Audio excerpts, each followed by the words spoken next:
मूसा अलैहिस्सलाम अल्लाह की बारगाह में दुआ की, मौला जन्नत में मेरा साथी कौन होगा? तो अल्लाह तबारक व तआला ने हज़रत मूसा अलैहिस्सलाम से कहा कि जन्नत में तुम्हारा साथी कस्साब होगा, एक गोश्त बेचने वाला तुम्हारा जन्नत में साथी होगा। हज़रत मूसा अलैहिस्सलाम हैरान हो गए। फिर अल्लाह की बारगाह में अर्ज़ की, मौला मैं उस कस्साब को देखना चाहता हूँ, उस गोश्त बेचने वालों को मैं देखना चाहता हूँ। तो अल्लाह तबारक व तआला ने उनका पता बताया कि फलां गांव में उनका एक दुकान है, वहीं वो गोश्त फरोख्त करता है। मूसा अलैहिस्सलाम उस कस्साब की तलाश में निकल पड़े। देखते हैं एक गांव में एक दुकान है गोश्त का। वहां देखते हैं हज़रत मूसा अलैहिस्सलाम एक शख्स बैठा हुआ है और गोश्त फरोख्त कर रहा है, गोश्त बेच रहे हैं। तो हज़रत मूसा अलैहिस्सलाम जैसे पहुंचते हैं, पहुंचने के बाद सलाम व कलाम के बाद हज़रत मूसा अलैहिस्सलाम दुकान में बैठ जाते हैं। वो कस्साब गोश्त बेच रहा है, पूरे दिन गोश्त बेचने में मसरूफ़ हैं। हज़रत मूसा अलैहिस्सलाम बैठे हुए हैं और ये भी मंजर देख रहे हैं कि वह कस्साब कुछ गोश्त को अपने थैली में भी रख रहे हैं। और जब उनका कारोबार ख़त्म हो गया तो वो शख्स अपना कारोबार ख़त्म करने के बाद, दुकान बंद करने के बाद वो घर की तरफ रवाना होने लगे। तो हज़रत मूसा अलैहिस्सलाम ने सोचा, दिल में ये कहा कि मैंने पूरे दिन यहाँ रहा लेकिन उनसे मैं कोई इबादत ऐसी नहीं देखी जिसकी वजह से वो जन्नत में मेरा साथी होगा। हो सकता है कि वो घर में कोई ऐसी इबादत करता हो जिसकी वजह से वो जन्नत में मेरा साथी होगा। तो हज़रत मूसा अलैहिस्सलाम ने फिर दिल से कहा कि मुझे बतौर मेहमान उनके घर में जाना चाहिए। तो हज़रत मूसा अलैहिस्सलाम ने उस कस्साब से कहा कि आज मुझे अपना आज मेहमान बनाएंगे? तो उस कस्साब ने कहा क्यों नहीं, ज़रूर आज आपको हम अपना मेहमान बनाएंगे। उस कस्साब के साथ में हज़रत मूसा अलैहिस्सलाम चल पड़ते हैं। जाने के बाद वह कस्साब गोश्त की थैली को निकालते हैं। घर में निकालने के बाद उसको बेहतरीन अंदाज में, लजीज से लजीज अंदाज में बनाकर तैयार करते हैं वो कस्साब गोश्त को। उनके बाद दूसरी तरफ रोटी भी तैयार करते हैं। रोटी तैयार करने के बाद कुछ गोश्त में, कुछ रोटियों को नरम करने के लिए शरबों में डुबाकर अपने पास लेते हैं। उनके बाद हज़रत मूसा अलैहिस्सलाम से भी अर्ज़ करते हैं अगर आप खाना चाहें तो खाना तनाउल कर सकते हैं। तो हज़रत मूसा अलैहिस्सलाम ने कहा कि नहीं, आप जब खाएंगे तभी मैं खाऊंगा, मैं इस वक्त नहीं खाऊंगा, जब आप खाएंगे तभी खाऊंगा। तो उस कस्साब ने कहा कि देखो थोड़ा सा मुझे काम है, मैं बाद में खाऊंगा, आप खा लीजिए इस वक्त। तो मूसा अलैहिस्सलाम ने सोचा कि यही वो वक्त है जिसमें वो कुछ ऐसी इबादतें करता हो जिनसे वो जन्नत में मेरा साथी होगा। तो हज़रत मूसा अलैहिस्सलाम ने कहा नहीं, आप जब खाएंगे तभी मैं खाऊंगा।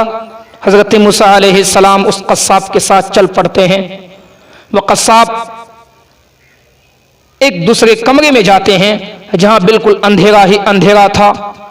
वहां एक ज़ईफ़ा कमजोर औरत बिस्तर में लेटी हुई थी।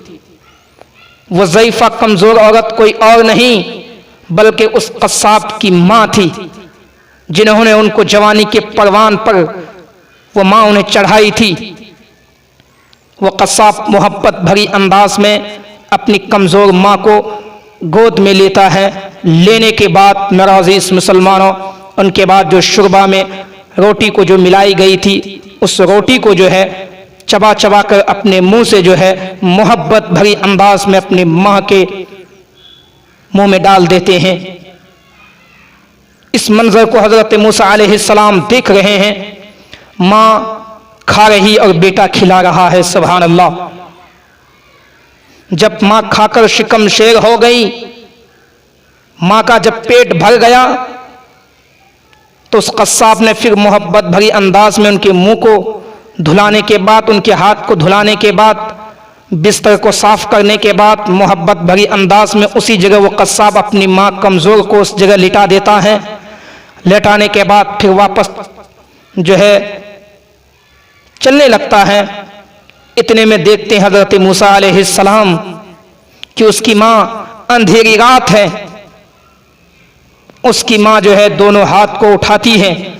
उठाने के बाद अल्लाह की बारगाह में दुआ करती, मौला ये वो मेरा बेटा है जिसने कभी मुझे कमी का एहसास होने नहीं दिया है, वो मेरा बेटा है, यही वो मेरा बेटा है जो मेरी हर वक्त किफालत करता है, कभी मुझे भूखा नहीं रखता है। परवरदिगार इस मेरे बेटे को तो जन्नत में मूसा का साथी बना, मेरे पैगंबर हजरत मूसा अलैहिस्सलाम का जन्नत में साथी बना देना। वह कस्साब जब सुनता है, मूसा अलैहिस्सलाम भी सुन रहे हैं और उस मंजर को देख रहे हैं, तो उस कस्साब ने हजरत मूसा अलैहिस्सलाम से कहा कि मेरी माँ हर रोज इसी तरह की अजीब अजीब दुआएं करती रहती है, पता नहीं क्या हो गया है। भला वो पैगंबर मूसा अलैहिस्सलाम और उनका साथी में जन्नत में ये कैसे हो सकता है।